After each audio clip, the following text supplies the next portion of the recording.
critical race theory. The goal of this course is to explain and to ultimately to shed light on a theory that has been used in the primary mainstream media to explain something that very few have a good grasp of. So this course is designed to fix that. It's designed to dispel rumors, but it's also designed to give people a background and education so that they can do further study on their own and to ultimately do their own research to validate the claims for this course. Now, I have a PhD in public policy and administration. My background is in teaching, but I like to explain things to people in ways that they can build things themselves. Oftentimes, when it comes to education, we have ideas. But if we look at the root word of the word idea is a very interesting word because it means to see. And when you understand that an idea means to see, when someone can't see something, we should no longer say that they're blind. We should say they don't have an idea. And giving ideas can be challenging because ideas can create cognitive dissonances, which can create unease with other ideas. And so when it comes to theory, like I said, theory exists to explain a phenomenon. Critical race theory was created because the explanations for the phenomena that we were giving were not providing adequate explanations. And primarily because the explanations did not take into consideration the lived experiences of people who were undergoing the experience and how race became an issue. And so why we start at the introductory level, we have to go back to the origins of critical theory. And critical theory is just designed to challenge power. That's what it was designed to do. Critical theory challenges power, systems, and structures. The critical theory started out of the Frankfurt School, but it's much older than that. Even if we go back to Sun Tzu and the Art of War, the art of war was designed to challenge or to keep and maintain power. And this book was so sacred that those who guarded it would often not be able to read because they knew that if the secrets of this book had got out, it would the people in power would lose their power and authority. And thus critical theory became necessary to explain and examine power. And throughout history, we have seen these explanations being used. We've seen these theories being used in Machiavelli. We've seen these theories being used in The Prince. And what happens in most of the time when it comes to using these theories, we see people have used critical theory to not only challenge power, but to ask questions of power that power is not designed to answer. Now, when we use power, we will be using the definition of power that is provided to us by Dr. Wade Nobles. And Dr. Wade Nobles defined power in this way. Power is the ability to define reality and to have other people respond to your definition as their own. And that word reality, if we look at the origin of the word, it means things or relating to things. And when you say power, my first thought is it who is controlling the reality that you're in? Who is controlling the environment? Because ultimately, that is where the power will reside. And when you say power, it can be very hard to define. And that's why I use that definition. And I offer a challenge that if you have a better definition of power, a more effective definition of power, then please share it. Because the definition that I will be using, that Dr. Wade Nobles has used, can be looked at throughout history and can be used up until this present day throughout cultures and throughout ethnicities, because the words is to defining the reality. Because ultimately, we live in a world where people who look a certain way have never been able to define the reality. We've had to have scholars who have European ancestry tell us about ourselves. And when we look at scholars like Du Bois and the dual consciousness of being African and also American, then we will see why this theory was created. Now, Dr. David Bell is the seminal founder of critical race theory, which started from critical legal studies. Essentially, it was how the laws in this country were being used in a colorblind way and sometimes in a very nefarious way to keep the status quo in place. And as they began to understand this idea, what happened was it began to open up an idea that it had to be looked at from a lens that others were not looking at it from. And this came from dissatisfaction. The scholars were saying, we're not satisfied with your philosophies of liberalism and the philosophies of social learning. It's just taking too long and it's not addressing the phenomenon. And once again, theory exists to explain why something is happening. And for most of US history, we have to know that it was never designed for Black people in America to be able to read and or write. That was never designed, let alone us creating theories to explain that counter the narrative that is pervasive in our society. Now, what critical race theory has the power to do, it has the power to explain the phenomenon before it occurs. It can look at what is happening through the lens of now, and it can project out by making assumptions that have the ability to be validated externally. And what external validation is just someone looking at what you are saying from a perspective that you do not currently share. And that's a worldview. Another word for framework or theory is worldview. It's how we view the world. If you are a Judeo-Christian believer, then your worldview will see the world through a Judeo-Christian view. And then therefore the Bible and other religious teachings and texts will guide your life, and it'll guide your perceptions. So when there's a challenge in life, you might turn to the Bible and say, well, what would John say? Or what would Matthew do? And that becomes a worldview, and that becomes a way of seeing the world. And when you see the world one way, it can be challenging and painful to see the world a different way. And so what critical race theory is, it's a way of seeing the world that is different than most people have been explained to them. And, you know, one of the really good scholars on race in America, Jane Elliott, talked about how one of the challenges of being, you know, white in this country is that you don't have to learn about Black history or Black people. And this course is not a Black history course. A lot of times people talk about critical race theory as it is the history of America. Now, that is a component of it, but that is not the theory. And history is not theoretical when you have a lens. When you have a framework, history has a narrative. And then somebody comes in and tries to explain a different narrative, then you will see that they have an agenda usually. So, for example, when the 1619 Project was created, it was explaining, it wasn't to dismiss the 1776 events. It was designed to explain that this country has a foundation that started before 1776. And the 1619 Project was to tell a story. Now, David Bell, the founder of Dr. Bell, the founder of critical race theory, talked about storytelling. And he says that, you know, the way we're going to make progress on race issues in America is by telling our stories.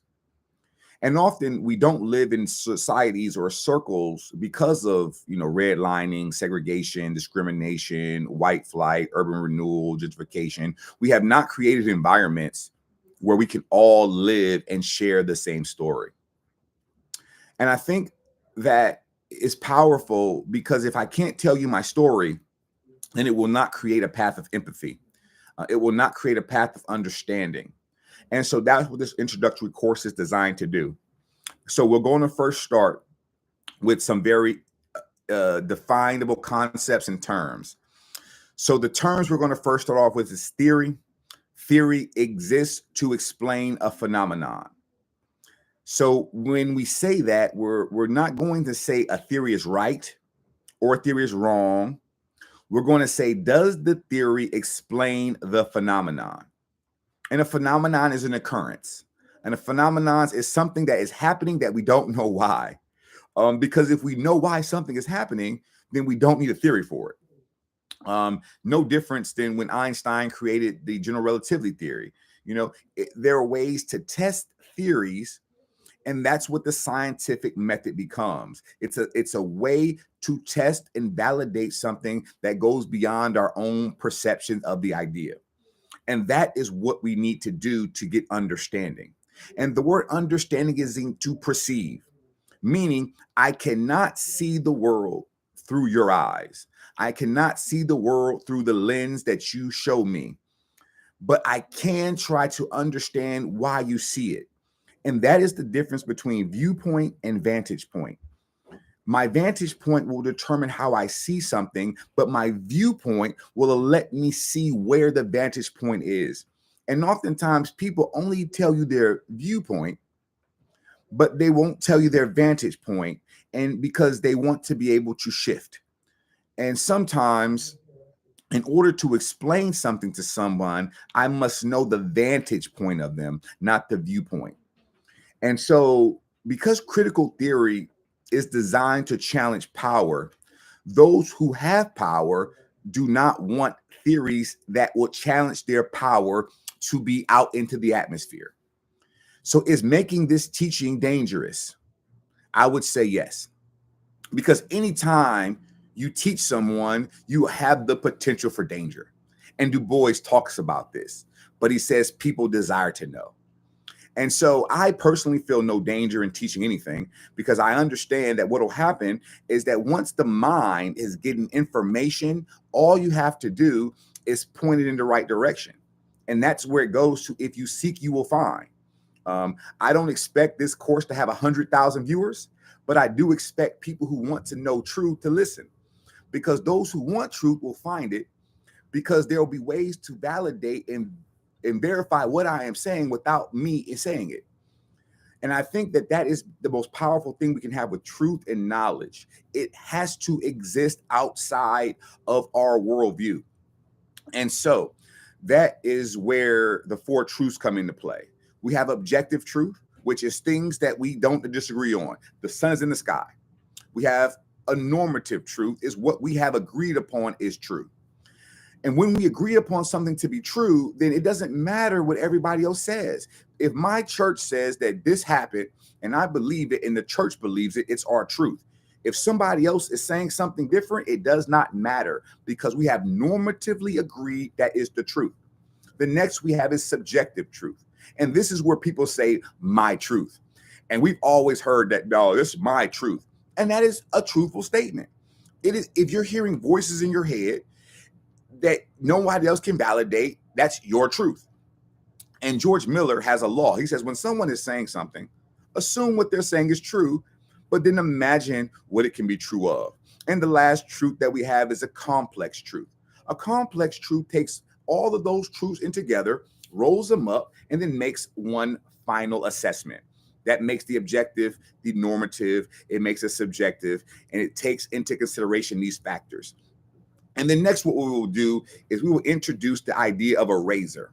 A razor is something you can do in thinking to expedite a process. It's a quick way. So, for example, Alder's razor says that if something cannot be decided by observation, experiment, then debating it is pointless. And let me say it one more time. If I can't prove what I am saying by evidence or observation, then it makes no sense for me to try to debate you. So the things that I am saying to you will have evidence and observation to back them up. And oftentimes when people want to be contentious, they will try to make statements that cannot be observed, and there's no way to experiment to find this truth. So for example, if you tell me that God told you something, I have no way to independently validate or verify what you are saying. So therefore, I'm not going to argue with you about it. Now, if you are saying that your God is telling you to kill me, then we will have a different discussion.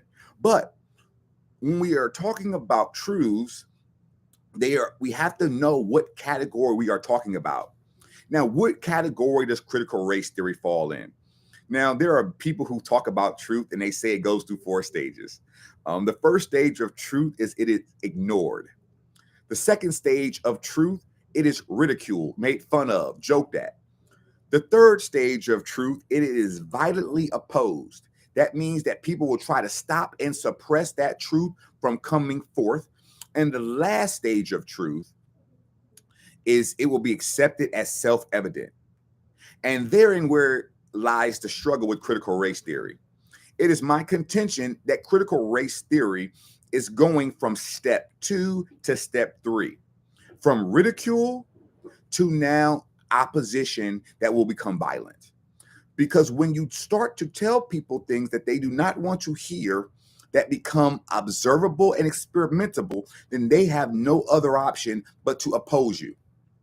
Now, this opposition will take the form first in academia and scholarly informations, because when it comes to people challenging ideas, it can be hard to challenge an idea if you don't have the correct process to do it. So we live in a very credential society. As a doctor, I understand that bias exists in all of us. And if somebody tells you they're not biased, they are lying to you. So how do we recognize our bias before we share with other people? Well, we must first examine ourselves. It was Socrates who said that the unexamined life is not worth living.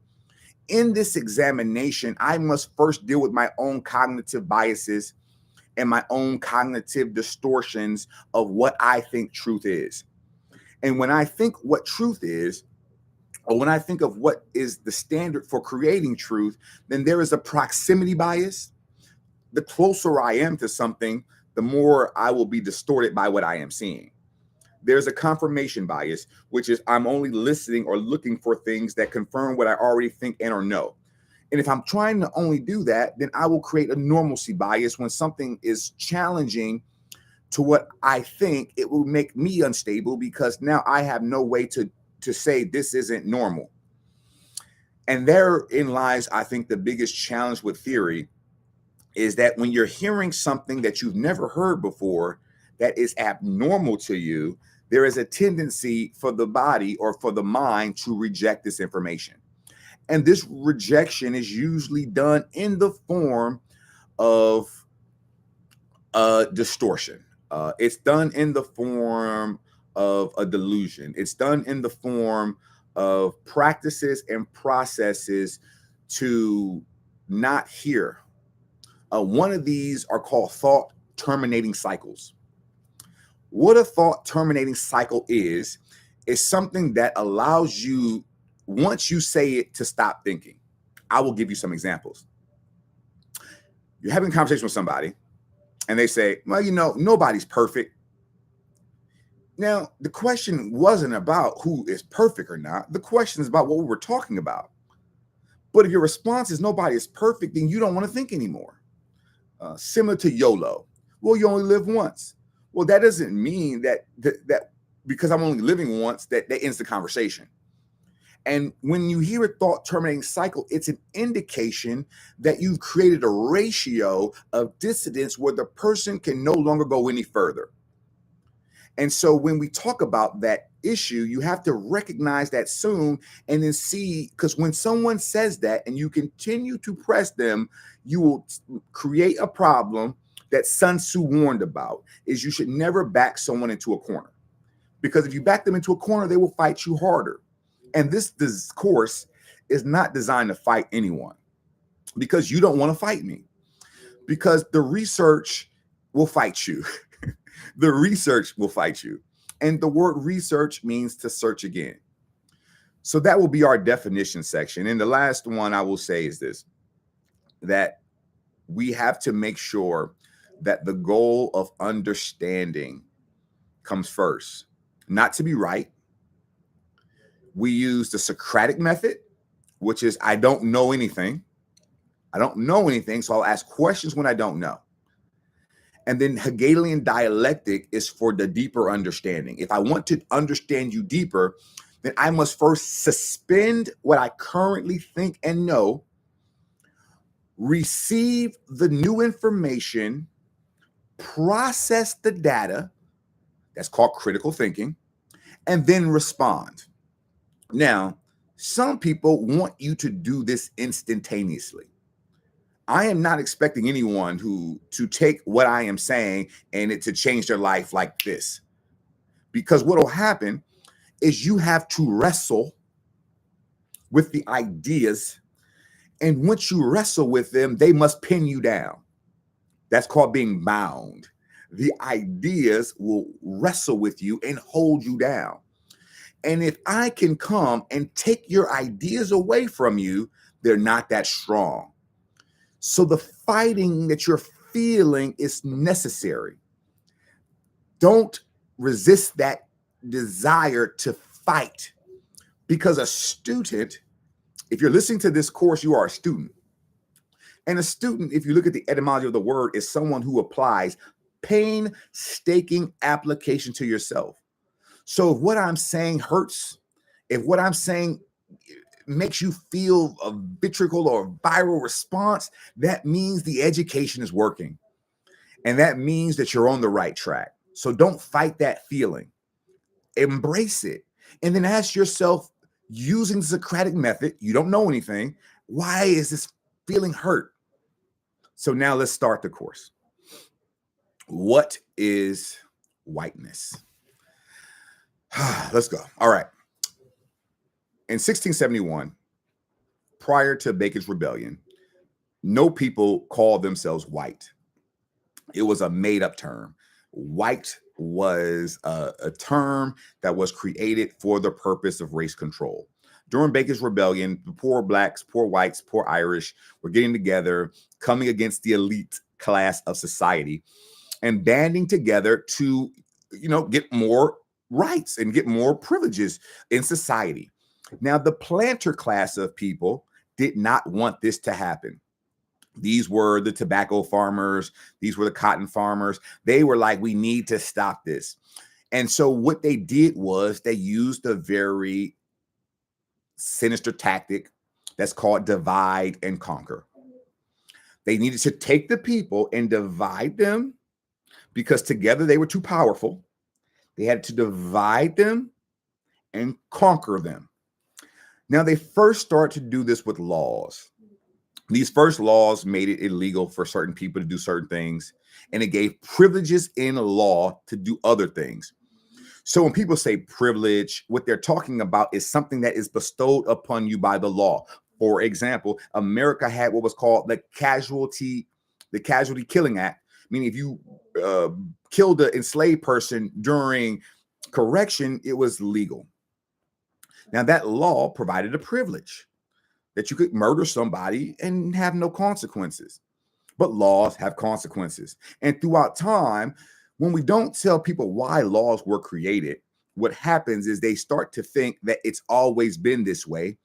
And that creates that normalcy bias that we can't change it because that's just the way it is. The critical theorists will say, wait a minute, we can change it. It's not set in stone and we're not bound by it. But by the time it's time to fight, the goal would be for you not to be able to reconnect after you've been divided. And I think that is the seminal issue in our country today. When it comes to race, we cannot reconnect because the privileges associated with whiteness are more than people want to discuss. And that's okay. I'm fine with that. I mean, to be honest with you, in full disclosure, if I was a white person in America, this is just me speculating, I would not want to change the status quo. And that's okay. But critical theory says, why wouldn't I want to? Now, a very prominent critical race theorist, Cheryl Harris, wrote an article called Whiteness is Property. Now, we will talk more about that later in the course. What does that mean? Whiteness as property. Meaning when you are white in America, you possess property by your skin tone alone. Yes, you have real estate. And when you have property, you want to keep the value of that property up. Now, let's talk about value and property. When it comes to race, prior to Bacon's Rebellion, there were no miseducation laws in this country where interracial marriage, where once a black person that was enslaved in America could marry or have relations with a woman of European descent. That was not against the law. And oftentimes they would create children and they would have property and they would get married. Now, this created a problem of jealousy because when you follow the research, in certain colonies, these rates were very high. And the settlers who were of European descent did not like competing with the African for their women. Because one of the things that the European has in common is that they believe that their woman belongs to them. She is his property, because they look at their women as their property, like a cattle or a cow. She is his. If you take her, you're taking his property, whether he has her or not. He has to protect her, because in protecting her, he's protecting him. Now, what does that mean? It means that it's a jealousy factor in this. Dr. Frances Cress Welsing talks about in her book, The ISIS Papers, The Keys to the Kingdom, about this phenomenon. Now, we will not get into that because that's a separate issue, but that is something for further research when you're talking about our country and the racial animus and where it stems from. And Dr. Frances Cress Welsing, rest in peace, one of the greatest scholars that we've created on the subject of race, because the ISIS Papers does enclose something. Now, when you have a worldview, you need to make sure that the worldview is covered in all aspects. And it was Dr. Frances Cress Welsing who did challenge Freudian analysis of psychoanalysis.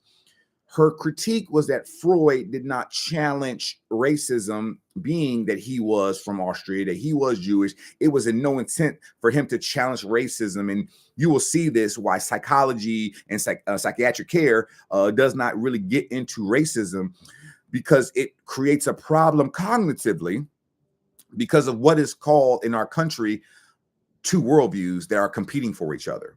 A good example of these would be drapetomania. So the Southerners believed that their system of slavery was phenomenal. They believed it was a blessing. It was God's gift to us. But because they believed it was God's gift to us, whenever we would run away from the plantation, it confused them. So in the 1850s, they were like, we need to study this. Why are they running away? We're giving them food and we're giving them shelter. And then they came up with a diagnosis. It was called drapetomania. And what drapetomania is, it was called wanderers. Like, we Black people just like to wander around. It's not your fault, slave master. It's just these Black folks, this is in their nature. And that created, once again, a division and a conquering. Because now I could continue my practice and still sleep at night, that I'm not treating you bad because you're running away. But it never crossed their minds that we wanted freedom. So one of the biggest problems in America is that on the plantation, going back to the word idea means to see, it was dangerous for an enslaved person to see a freed Black person. Because if an enslaved person saw a free Black person, what it would create in their mind is, wait a minute, maybe one day I could be free. And if I could be free, what must I do to get it? And that is the challenge with our country. The idea that people want freedom and they will do whatever they can to get it, and that there are some who would restrict their freedom for their own purposes. And so when we start moving forward, this diagnosis was used into the 19th century. And it wasn't until recently, it was 2021, that the American Psychological Association apologized to people of color, which we'll talk about later, that term, for perpetuating racism. 2021. The damage has been done.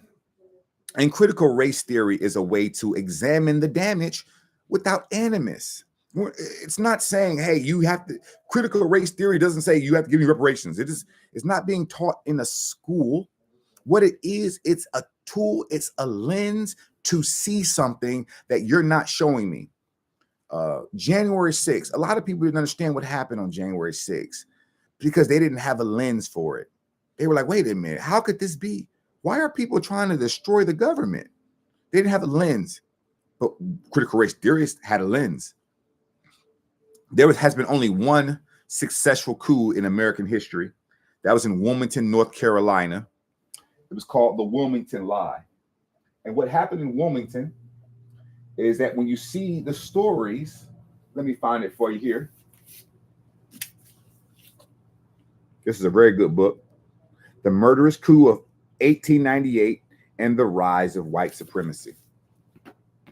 This book is powerful because when Black, poor, enslaved, formerly enslaved people and poor white people for the first time in U.S. history got together, it was like, man, let's put this racism aside. We have to band together and create a government. And they won at the ballot.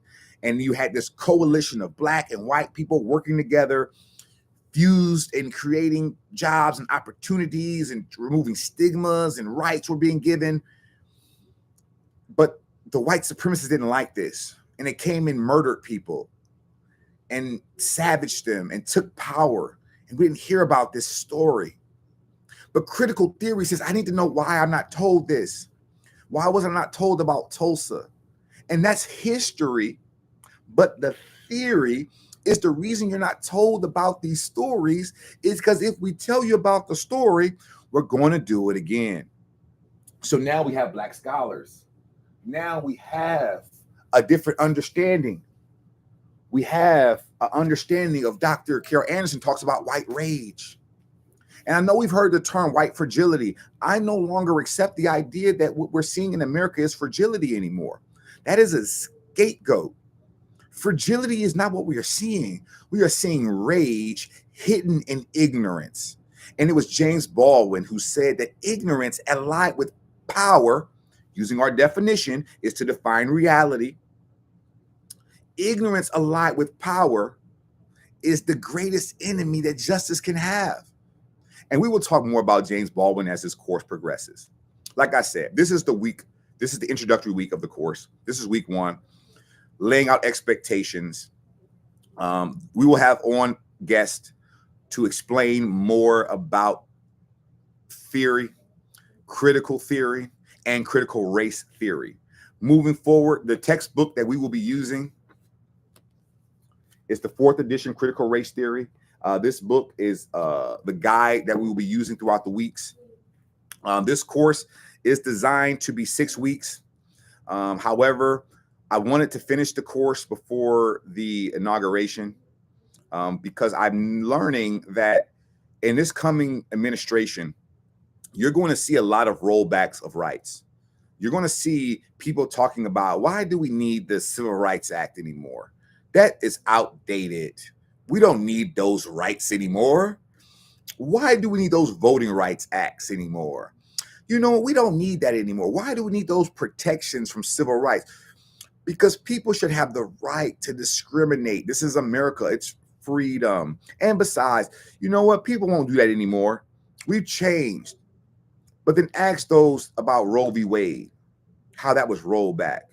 Look at the Voting Rights Act, how that was rolled back. Look at how Citizens United was overturned.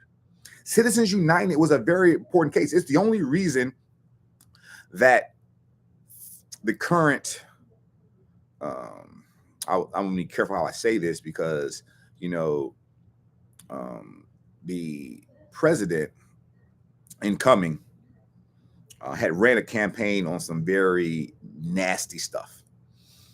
Very nasty. Just very nasty. And because it was so nasty, it opened a wound up. And the word trauma comes from the word wound. And when wounded people are opened up, it comes out in a very vitriolic way. And this course is designed for those who have those wounds opened up as well, because you need theory to understand what to do about these wounds, because this country won't help you. And it's this knowledge that no one is coming to help that opens up the door for you to empower yourself. And this course is free. At the PhD level, the stuff that I will be telling you all costs $150,000 in over time, not in one lump setting. And I'm going to try to give you $1 million worth of game for free, because I need you to tell it to your family, to your friends, because when you begin to see what is going to happen, before it happens, you can provide a warning. And the goal of education is to prepare you for what is to come, is to solve your problems. And I would submit to you that if you cannot solve your own problems, then you are not educated. And it was never designed for the African in America to solve any problem he had. He was to assimilate, he was to incorporate, but as soon as he started to solve problems, violence came. Some scholars that we will talk about in this course, we will go into a history, we will talk to contemporary, and then we will talk way ahead. We will talk about why theory is what it is. We will also talk about what to do when someone challenges the theory of critical race theory, because ultimately it will happen. And when it is challenged, you have to understand that you don't have to fight for it, because the truth needs no defense. And not only does it need no defense, the truth will happen. It was Victor Hugo who said that there is nothing more powerful than an idea whose time has come. And the time for critical race theory has come. It is now. I want to thank you all for attending this course. I want to thank you all for allowing me to share with you my experiences and my story. Now, I do believe that our stories are important. I will limit my interactions in these stories because I believe that other stories are more powerful. Not that my story isn't powerful. I'll talk about Fannie Lou Hamer.